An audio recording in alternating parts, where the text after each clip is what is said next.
Hola chicos, soy Viejo Barbón y hoy día nos encontramos con uno de los invitados de Chile Monos, Chile Monos, un festival de la Municipalidad de Providencia que se encarga de mostrar lo último de animación y bueno, actualmente tiene uno de los invitados que por lo menos yo estoy más contento de poder conocer. Quizás ustedes lo vieron en sus 90 en Cartoon Network o también en MTV.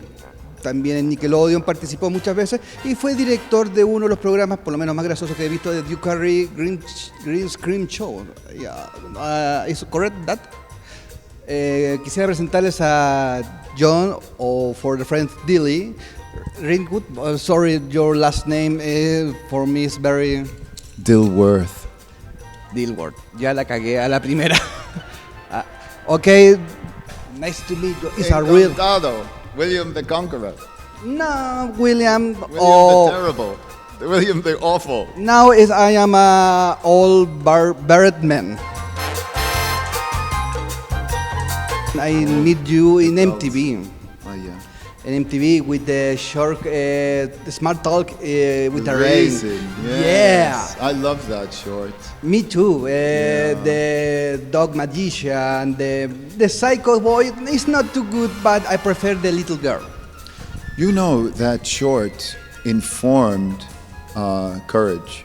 Yeah. Yeah, I had used, it's an early version of Eustace, Muriel, and Courage. Hamilton is, you could see the evolution of Hamilton in Courage. Hamilton was a more introverted character, much more sensitive. But Courage is more active now. He evolved to action, despite fear.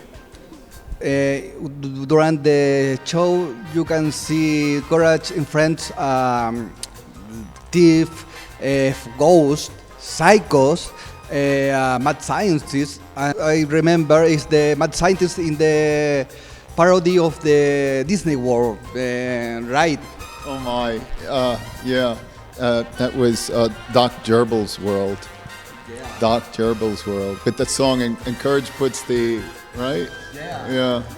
And use a vacuum to drive for the river. Yes, I love that. You know, do you remember Lint Lady? She lived inside the vacuum. Well, I'm the Lint Lady. I did the Lint Lady voice. Wow. Always remember the pictures in the walls, and I will have the question, who is that guy? And see you put a lot of picture of you and your homeworks team in the cartoons. Yes, you know, I picked that up from Hitchcock and Truffaut. Even Scorsese does it. They're cameos of themselves in their own movies. And I determined that I was going to do the same. In my short films, I often add photographs of artists that had collaborated on the film, and myself, of course, because that's part of. Well, no, but that's also part of the expression. You know, I mean, these directors of doing cameos in their own movies. You are a graduate from Bachelor of Arts. Is it correct? The Bachelor of Arts, it's a common degree. It's given to anyone who can pick up a pencil. I mean, it's not a big deal. No, but when I study your career, because I do the homework for this moment. I don't have a career. Yes, you have a career. But the most interesting is you start to career in the age on the era when the animation in USA is too prolific. Fievel, The Secret of Nim, Disney, too delicate, the drum. Time. 90s were my favorite decade. It was amazing. There was so much animation going on. And you know, that was the last decade before the computers stepped in. Yeah, I remember in the interview you say that you don't like the CGI, but you say and a couple of capture of the Courage. I prefer drawing, of course. I'm not a technician, but CG, the animation CG you see, it's amazing. It's just amazing. Yeah. I mean, mind-blowing. But I love mixed media all my life. And Courage, the series, was a wonderful forum for me to express my love of mixed media. We did CG, we did stop motion, we did photo montage. I did whatever we could. We did live video. Yeah, you use all the media for the show. OCGI, draw hands, photo montage, even a film use tape.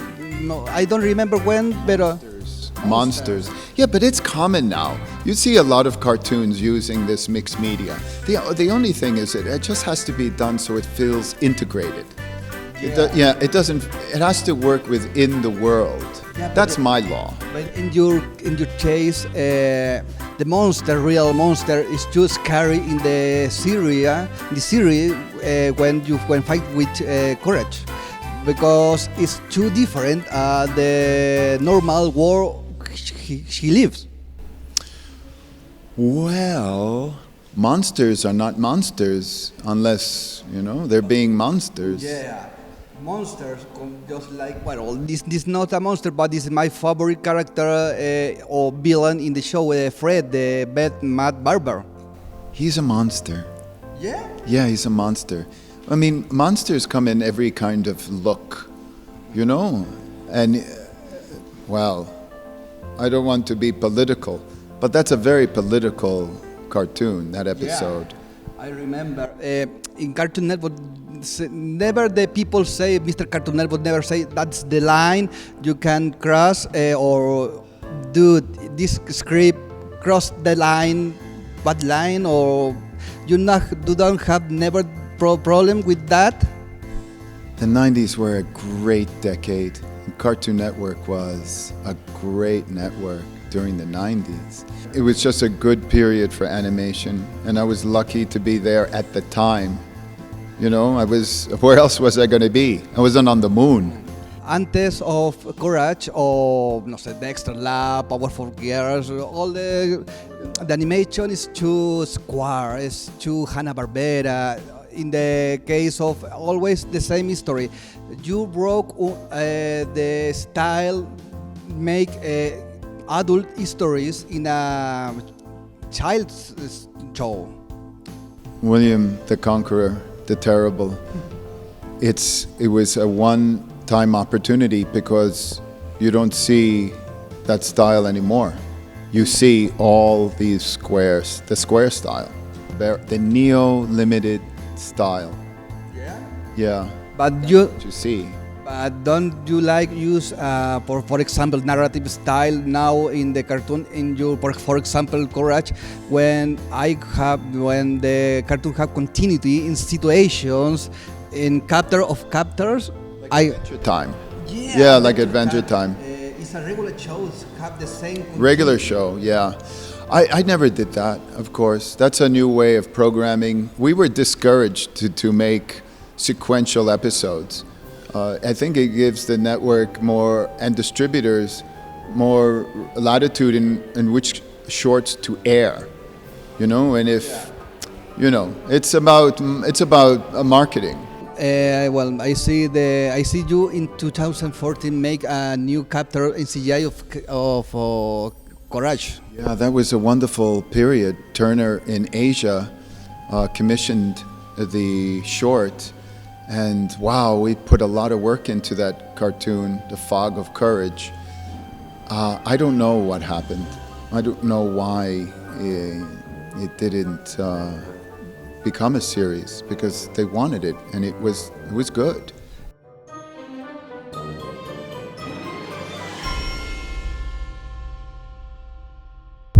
You know what my middle name in Spanish is? John R Dilworth. Yeah. Regalos. Regalos? Sí. I see you, Rafael, in Italy it's ravioli. And ravioli. In France it's Roblechon. Okay. In America it's Rumpelstiltskin. Rumpelstiltskin. Yes, R.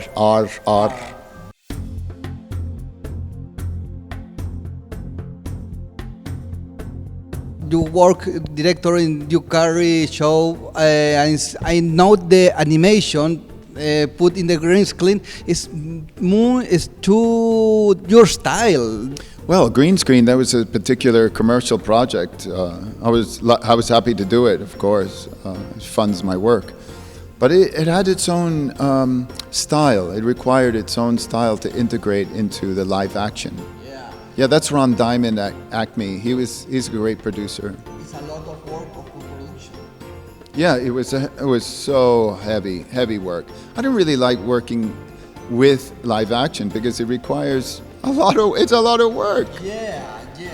What do you think about the animation in Chile? Do you have the choice to see something about like the Iberia stories, for example? Well, I'm an Academy member since 1996, so I see everything and I judge everything, I vote everything. We were very proud that this film advanced Chilean, right? And it only supports the work of the directors of Chile Monos and inspires the local artists to continue doing it. There it is, your motivation. John, muchísimas gracias. Thank you very much. Mes plaisir? Mon plaisir. No? Mes plaisir? No, I'm speaking French. Mud, stupid. Don't worry. No te preocupes. John, muchísimas gracias. Chao. Muchas gracias. Bueno, chicos, este fue John R Dilworth. Ay, John Regalos. Y este es un viejo barbón en el momento más feliz, por lo menos, de esta carrera. Chao. Adiós.